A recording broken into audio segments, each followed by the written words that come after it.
Wasps came into their final game of the season at London Irish with just 2 points needed to ensure Champions Cup rugby for the new season. A decent crowd assembled at the Majeski for the encounter, and they were to be entertained by two sides intent on playing free-flowing rugby.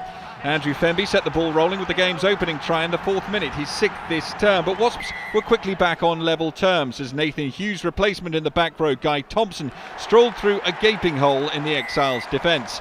Alex Lewington's excellent season continued with a 12th try this term to put Irish back in front in the 13th minute, but Wasps were soon back in contention as Samoan winger Selosi Tangenthakimbau went over for his 4th of the season. It was Irish who led at the break, however, as Chris Noakes collected a perfectly weighted chip ahead and held off Elliot Daly for the 5th of the half. Wasps had to start well in the second half, and they pulled themselves back to within 2 when Tangenthakimbau scored his 2nd of the afternoon after good work from Daly. Minutes later, Rob Miller scored the bonus point try as a marauding Wasps side fully embraced the free-flowing nature of the game. An Andy-Good penalty gave the visitors an 8-point cushion going into the final quarter, but James Short benefited from an explosive break from Afisa Treviranus to bring Irish back to within 1. James Haskell looked to have secured the win when he bundled himself over a ruck of players with 6 minutes to go.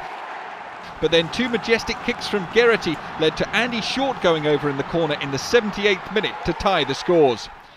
Geraghty missed the kick for the win, so 80 points shared and 3 points for each side too. Relief for Dai Young as the draw enough for Wasps to secure Champions Cup rugby for next season.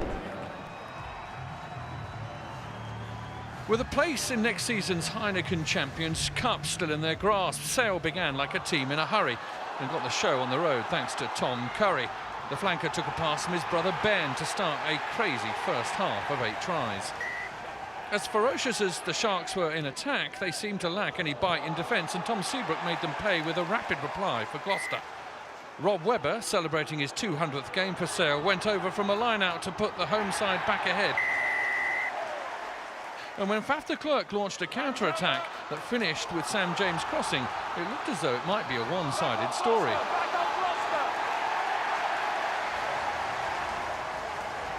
But a young, vibrant Gloucester side had other ideas. A loose pass from Chris Ashton allowed them to score a magnificent swashbuckling try on the counter-attack through replacement Ben Vellacott.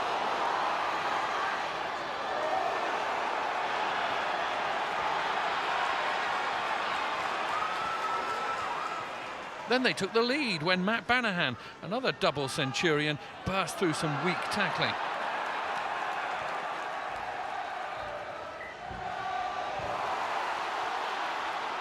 John O'Ross and Faf de Klerk then combined to send Ashton over to regain the lead, but Gloucester had the last word before the break when Lewis Ludlow crossed after pressure exerted off a line-out. 26-24 to Gloucester, and we were only at the halfway stage.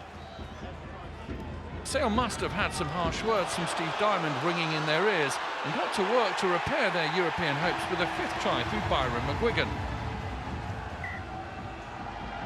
Gloucester, though, wouldn't lie down.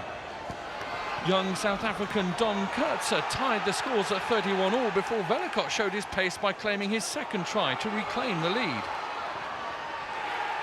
10 points down, Sale needed something special and found it in their backline finishers. Firstly, AJ McGinty finished off a flowing move down the right. And then a sweeping attack into the same corner ended with a spectacular finish from Denny Solomona. An incredible game ended Sale 46, Gloucester 41. The Exeter Chiefs welcomed Gloucester to Sandy Park for what turned out to be a pulsating encounter. The Chiefs were led out by number 8 Richard Baxter, playing in his final game after 16 years at the club. And Baxter would have been delighted with his team's start as Steenson's floated pass found Jason Schumark, who was held up but managed to find Dean Mumm to crash over in the right-hand corner. Steenson added the conversion and then kicked a penalty to give Exeter a 10-point advantage. Mumm's second-row partner Welsh went over in the corner for Exeter's 2nd try. The conversion was missed this time by Steenson, but soon he added a 2nd penalty of the afternoon.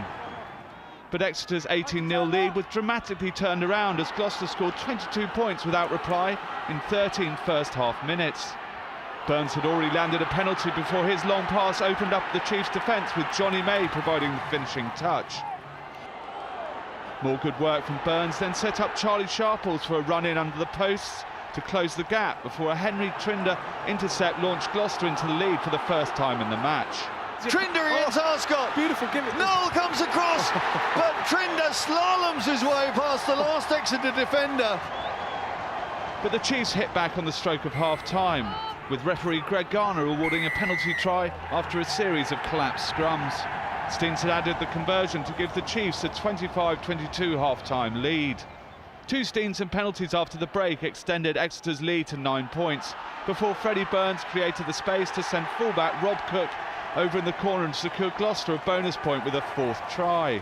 The two fly halves exchanged further penalties before Burns turned from provider to scorer, diving over in the corner to score the Cherry and White's fifth before his conversion hit the upright and dropped in to give the visitors a 2-point lead. Gareth Steenson then missed a kick to win the game, but was then given another chance when Billy Twelvetrees gave up possession. This time Steenson held his nerve to win it, while Burns missed a drop goal attempt at the other end in a dramatic finale. Final score at Sandy Park, Exeter 40, Gloucester 39.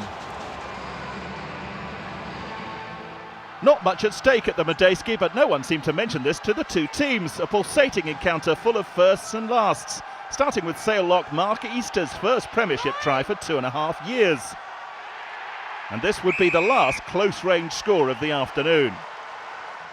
And it was very quickly cancelled out. Afisa Trevoranis' break setting the tone for the rest of the match. The momentum was maintained and then given extra impetus by James O'Connor on his last appearance for the Exiles before he heads to Toulon. The Australian releasing Andy Fenby for his 5th try of the season. After 7 defeats in their last 8 games, Irish were keen to deliver a happy ending to the campaign, but their enthusiasm played into Sale hands midway through the first half. Scrum half Will Cliff off and running after a turnover. Johnny Liotta provided jet-heeled support, and fullback Tom Arscott the finish. And the Sharks look good to extend on another impressive run with a 6th successive away win in the Premiership and a first win here for 8 years. And all without Danny Cipriani resting a foot injury. Young Joe Ford filled the gap well enough, and his second half penalty left Irish facing a familiar outcome. They'd won just 2 of their previous 7 games at the Madejski. But with half an hour to play, the tide turned in bittersweet fashion for the Exiles. If they'll miss O'Connor next season, they might miss Marland Yard even more. And the two combined for the England man to head for Harlequins with an 8th try of the season, his best ever haul. O'Connor's extras reduced Sale's lead to 3 points, and the game's decisive moment came with almost 20 minutes remaining. But this was good enough to win any match, and it was provided by a player who will be in an Irish shirt next season. Fenby's superb solo put the home side in front for the first time and ended Sale's winning run on the road. A thrilling send-off for two teams who have much to look forward to, and for two players who won't be back. One last chance for Worcester to deliver a home win this season, and against the neighbours too, but it didn't look very likely after the first quarter. Gloucester's Johnny May surely sprinting his way into a trip to New Zealand with England, a try of the season contender just in time. And 3 minutes later, Shane Monaghan, fresh from a hat-trick last weekend, scored again. And the Warriors look set to share Rotherham's fate of 10 years ago and finish winless in front of their own fans. That seemed certain when Gloucester crossed for the 3rd time in 11 minutes. Ben Morgan bundled over, and the visitors led by 14.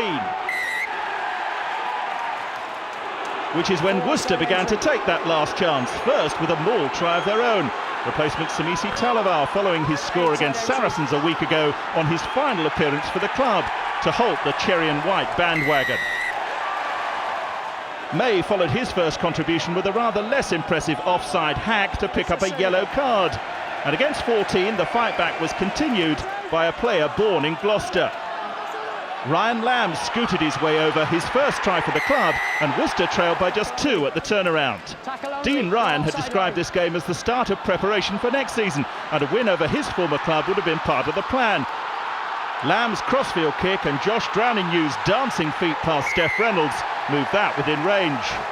But far from decisively, and when May completed his first Premiership brace for more than a year, Gloucester led once again.